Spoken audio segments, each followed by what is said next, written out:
Welcome all. இந்த வீடியோவில் ஒரு டிஃப்ரெண்ட்டான குழம்பு ரெசிபி தான் உங்கள் கூட ஷேர் பண்ணிக்கிறேன். இந்த குழம்பு நான் ஃபஸ்ட்டு ட்ரை பண்ணேன். ஸோ நல்லாவே வந்திருந்தது. அதுதான் உங்கள் கூட ஷேர் பண்ணியிருக்கேன். தேவையான அளவுக்கு எண்ணெய் விட்டுக்கணும். எண்ணெய் வந்து கொஞ்சம் கம்மியாகவே விட்டுக்கலாம்.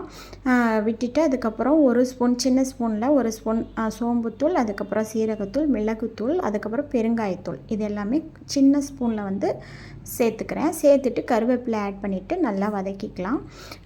கருவேப்பிலை பொரிஞ்சு வந்ததும் சின்ன வெங்காயம் தான் இந்த குழம்புக்கு யூஸ் பண்ணணும். ஸோ ரொம்ப மைன்யூட்டாக சின்னதாக கட் பண்ணணுன்றதுனால நான் சாப்பர் வச்சு சாப் பண்ணிட்டேன். வெங்காயத்தோடு சேர்த்து தேவையான அளவுக்கு பூண்டு, ஒரு 7 பல் அளவுக்கு பூண்டு சேர்த்துமே சாப் பண்ணி வச்சுருக்கேன். ஸோ வெங்காயம், பூண்டு இதெல்லாம் ஆட் பண்ணிவிட்டு அது நல்லா வதங்கணுன்றதுக்காக சால்ட் வந்து கல்லுப்பு ஆட் பண்ணிக்கிறேன்.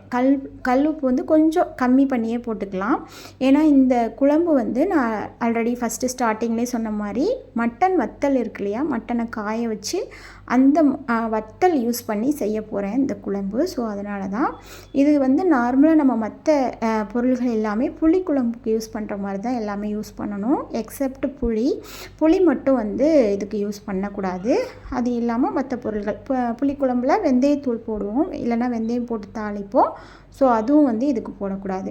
மற்றபடி தக்காளி வந்து புளி யூஸ் பண்ணாததுனால கொஞ்சம் புளிப்பு அதிகமாக வேணுன்றதுக்காக தக்காளி மட்டும் எக்ஸ்ட்ரா ஒரு 2 தக்காளி அளவுக்கு சேர்த்துக்கணும்.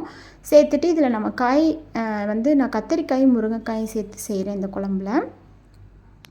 ஸோ கத்திரிக்காயும் முருங்கைக்காயும் கட் பண்ணி எடுத்துகிட்டு இதையும் சேர்த்துட்டு நம்ம அந்த மட்டன் வத்தலையும் சேர்த்து தான் அந்த குழம்பு செய்ய போகிறோம். ஸோ இந்த கத்தரிக்காயும் முருங்கைக்காயும் சேர்த்து நம்ம என்னெல்லாம் வதக்கியிருக்கோமோ அதில் போட்டு இதையும் வதக்கி நல்லா தேவையான அளவுக்கு தண்ணி விட்டுட்டு நார்மலாக புளிக்குழம்பு மாதிரியே தான். ஸோ நல்லா கொதிக்க விட்டுட்டு அந்த தண்ணி வந்து கொஞ்சம் குறைஞ்ச அளவுக்கு ஆல்ரெடி நம்ம ரெடி பண்ணி வச்சுருக்க மட்டனை வந்து தனியாக வேக வச்சு எடுத்துக்கணும். மட்டன் வந்து காஞ்ச மட்டனை வந்து இதில் டைரெக்டாக அப்படியே போடக்கூடாது. அந்த மட்டன் வத்தலை தனியாக குக்கரில் வச்சு ஒரு 2 அல்லது 3 விசில் அளவுக்கு விட்டு வேக வச்சிடணும். ஆல்ரெடி அது பண்ணி வச்சுட்டு தான் நம்ம இந்த ப்ராசஸே ஸ்டார்ட் பண்ணணும். ஸோ தனியாக வேக வச்சுட்டு அந்த மட்டன் வெந்ததுக்கப்புறம் அதை வந்து நம்ம இதில் ஆட் பண்ணிக்கலாம். நார்மலாக எப்பயும் போல் தேவையான அளவு மஞ்சத்தூள், அப்புறம் மிளகாய்த்தூள், அப்புறம் மல்லித்தூள், இது 3 ஆட் பண்ணி இதை வந்து குழம்பு கன்சிஸ்டன்சிக்கு நம்ம கன்வெர்ட் பண்ணிக்கலாம்.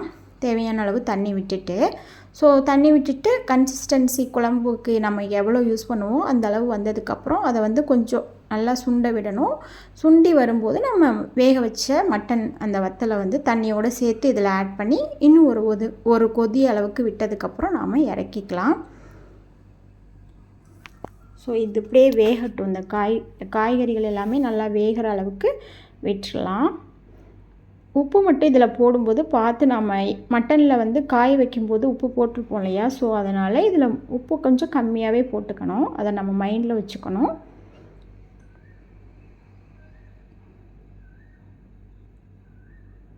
ஸோ இது கொதிக்கட்டும். கொதித்து வந்ததுக்கப்புறம் இந்த வேக வச்சுருக்க மட்டன் இருக்கு இல்லையா, ஸோ அதை வந்து இதை நான் குக்கரில் தான் வேக வச்சுருக்கேன். ஸோ இதை வந்து அதில் நல்லா கொதிச்சு கொஞ்சம் தண்ணி தேவையான அளவு வந்ததுக்கப்புறம் இதில் ஆட் பண்ணிக்கலாம்.